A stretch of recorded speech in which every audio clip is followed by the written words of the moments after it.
ಬಂಧುಗಳೇ, ಮಾಧ್ಯಮದ ಎಲ್ಲ ಸ್ನೇಹಿತರುಗಳೇ,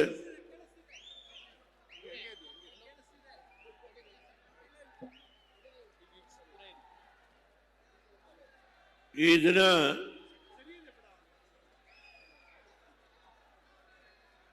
ಹಾಸನ ಜಿಲ್ಲೆಯಲ್ಲಿ ಪ್ರಥಮವಾಗಿ ಜಾತ್ಯತೀತ ಜನತಾದಳದ ಬೆಳ್ಳಿ ಹಬ್ಬವನ್ನು ಆಚರಣೆ ಮಾಡತಕ್ಕಂಥ ಈ ಕಾರ್ಯಕ್ರಮದಲ್ಲಿ ಇಡೀ ರಾಜ್ಯದ 30 ಜಿಲ್ಲೆಗಳಿಂದ ಬಂದಿರತಕ್ಕಂಥ ಎಲ್ಲ ನನ್ನ ಬಂಧು ಭಗಿನಿಯರೇ, ಶಾಸಕ ಮಿತ್ರರೇ, ಮಾಜಿ ಮಂತ್ರಿಗಳೇ, ಮಾಜಿ ಶಾಸಕ ಸ್ನೇಹಿತರುಗಳೇ, ವಿವಿಧ ಸಂಘ ಸಂಸ್ಥೆಗಳ ಪದಾಧಿಕಾರಿಗಳೇ, ಇವತ್ತು ಈ ಜಿಲ್ಲೆಯಿಂದ ಜಾತ್ಯತೀತ ಜನತಾದಳ ಪ್ರಬಲವಾಗಿದೆ ಎನ್ನುವ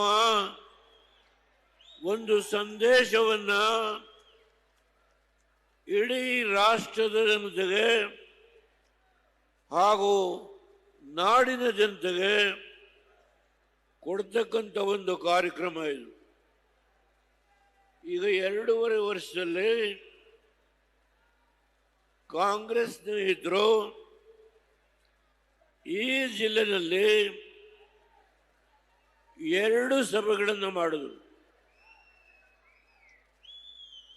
ದಯಮಾಡಿ ನೀವು ಇಷ್ಟೆಲ್ಲ ದೂರದಿಂದ ಬಂದಿದ್ದೀರಿ, ಸಮಾಧಾನವಾಗಿರಬೇಕು. ನಾವು ಈ ರಾಷ್ಟ್ರದಲ್ಲಿ ಕುಮಾರಸ್ವಾಮಿಯವರ ನೇತೃತ್ವದಲ್ಲಿ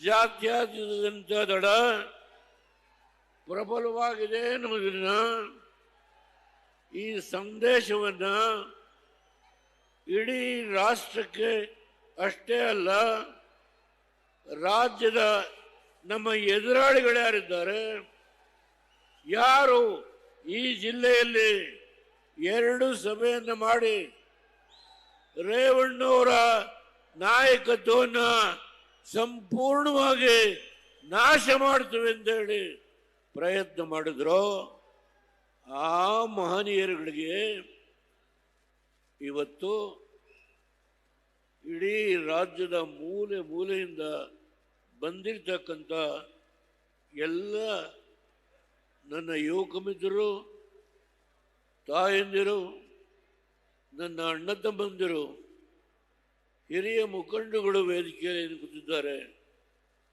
ಅವರೆಲ್ಲರಿಗೆ ನಾನು ಮೊದಲು ತಲೆಬಾಗಿ ನಮಸ್ಕಾರ ಮಾಡ್ತೇನೆ. ಕೂತು ಮಾತನಾಡ್ತೇನೆ.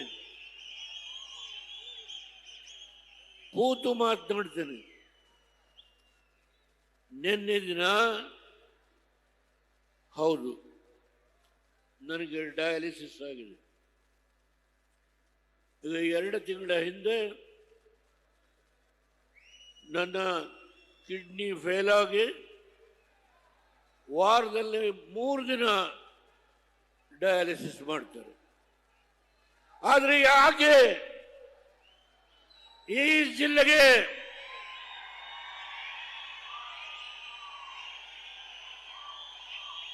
ಯಾವ ದೇವೇಗೌಡರನ್ನ 1962ರಿಂದ ಬೆಳೆಸಿ ಈ ರಾಷ್ಟ್ರದ ಒಬ್ಬ ಹಳ್ಳಿಯ ರೈತನ ಮಗ ಪ್ರಧಾನಮಂತ್ರಿ ಆಗಿ ಯಾವುದೇ ಒಂದು ಸಣ್ಣ ಲೋಪ ಇಲ್ಲದೆ ದೇಶವನ್ನ ಆಡಳಿತವನ್ನು ನಡೆಸಿ. ಗ್ಯಾರಂಟಿ ನ್ಯೂಸ್, ಸುದ್ದಿ ಖಚಿತ, ನ್ಯಾಯ ನಿಶ್ಚಿತ.